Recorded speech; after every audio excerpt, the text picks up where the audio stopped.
జై వారాహి మాత. Welcome to my channel.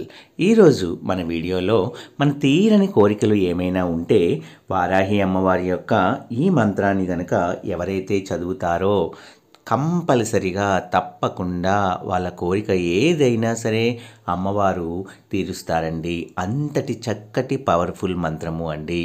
ఎవరైనా మన వీడియోస్ని కొత్తగా చూస్తున్న వారైతే please like, share and subscribe and support my channel. Video కనుక నచ్చితే ఒక చిన్న లైక్ ఇచ్చి సపోర్ట్ చేయండి ఫ్రెండ్స్. అలాగే 10 మంది మిత్రులకు కూడా షేర్ చేయండి. అయితే ఈ కలియుగంలో మనకి ప్రత్యక్ష దైవంగా ఎవరు ఉన్నారు అంటే వారాహి అమ్మవారు. వారాహి అమ్మవారిని రాత్రి దేవతగా పూజిస్తారు. అమ్మవారికి ఎరుపు రంగు అంటే చాలా ఇష్టం అండి. అమ్మవారిని మనము కుంకుమతో పూజించినా లేదా దానిమ్మ పళ్ళు ఎరుపుగా వస్తువులు ఉన్న మనం మందార పూలతో అయినా సరే పూజించవచ్చు. లేదా దానిమ్మక్క గింజలు ఎర్రగా ఉంటాయి కాబట్టి వాటిని మనము నైవేద్యంగా కూడా పెట్టవచ్చండి. అయితే ఇంట్లో వారాహి అమ్మవారి బొమ్మ పెట్టుకోవాలా వద్దా అనేవాళ్ళు ఏమైనా సంశయం ఉన్నవారైతే మీరు లక్ష్మీదేవి అమ్మవారిలోనే వారాహి అమ్మవారిని చూస్తూ దీపాన్ని వెలిగిస్తే చాలండి. దీపంలోనే మనము అమ్మవారిని మనం చూసుకోవచ్చు. దీపము అంటేనే సకల దేవతా స్వరూపము కాబట్టి మనము ఆ దీపంలోనే ఆ దీపం వెలిగించాము అంటే వారాహి అమ్మవారిని మనం దాంట్లో చూసుకోవచ్చండి. అయితే మనం పూజలు వ్రతాలు ఏమీ చేయలేని వాళ్ళు, ఎక్కడో హాస్టల్లో ఉండే వాళ్ళైతే ఈ మంత్రం కనుక మీరు రోజు ఫ్రెష్ అయిన తర్వాత చదివితే అదే బ్రహ్మ ముహూర్తంలో అయితే ఇంకా మంచి మంచి రిజల్ట్స్ వస్తాయండి. లేదా రోజు రాత్రి టైంలో అయినా సరే మీరు చదువుకోవచ్చండి. అంతటి పవర్ఫుల్ మంత్రము. అంటే మీకు ఉద్యోగం కోసం ప్రయత్నించే వాళ్ళు, జాబ్ కోసం కష్టపడే వాళ్ళు ఆ కష్టంతో పాటు ఈ చక్కటి మంత్రాన్ని కూడా చదవండి. అలాగే మీకు చాలా ఆర్థిక ఇబ్బందులు ఉన్నాయి, చాలా కష్టమైన సమస్యలు ఇంట్లో మీరు సతమతమైపోతున్నారు, అవన్నీ కూడా ఒక కొలిక్కి రావాలి అంటే వారాహి అమ్మవారిని మనస్ఫూర్తిగా ధ్యానిస్తే మీకు తప్పకుండా మంచి ఫలితము అనేది లభిస్తుందండి.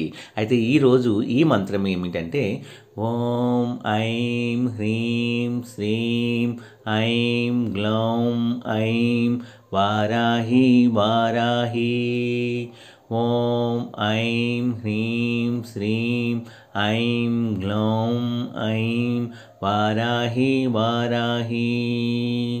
ఓం ఐం హ్రీం శ్రీం ఐం గ్లౌం ఐం వారాహి వారాహి.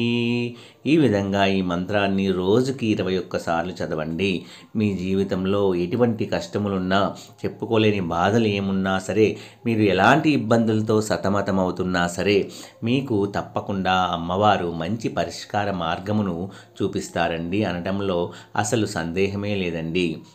కేవలం మనము అమ్మవారి మీద నమ్మకంతో, ఆర్తితో, భక్తితో ప్రతి నిత్యము కూడా ఈ మంత్రాన్ని మీరు 21 సార్లు చదవండి. మీకు వీలుంటే ఇంకా ఎక్కువ సార్లు చదవచ్చు. ఇంట్లో దీపారాధన చేసుకునే వాళ్ళైతే దీపారాధన చేసుకొని అమ్మవారికి బెల్లంతో చేసిందైనా సరే నైవేద్యము పెట్టండి. పెట్టి అమ్మని ఆర్తిగా మీరు పిలవండి. కంపల్సరీగా అమ్మవారు ఎటు వెళ్లకుండా మీ దగ్గరికే వచ్చి మీ కష్ట సమయంలో మీకు తోడుగా ఉండి మీ కష్టాల తీరాన్ని దాటిస్తారండి. కేవలం నమ్మకంతో ప్రయత్నించండి. నమ్మకం లేని వాళ్ళైతే మీరు ఏమీ చేయవలసిన అవసరం లేదు. నమ్మకం ఉన్నవాళ్ళు తప్పకుండా అమ్మవారి కృపకు మీరు పాత్రులైతే అమ్మవారు మిమ్మల్ని మంచి స్థితికి తీసుకెళ్తారండి అనడంలో సందేహం లేదు. ఈ మంత్రాలు కూడా మనకి చాలా పవర్ఫుల్ మంత్రాలు. ఇవన్నీ కూడా మనకి మంచి మార్గాన్ని చూపించడానికి సహాయపడతాయి. నమ్మకంతో ప్రయత్నిస్తే ఏ పనైనా మనము సాధించవచ్చు. నా వీడియోస్ కనుక మీ అందరికీ నచ్చినట్లయితే please like, share and subscribe and support my channel. జై వారాహి మాత.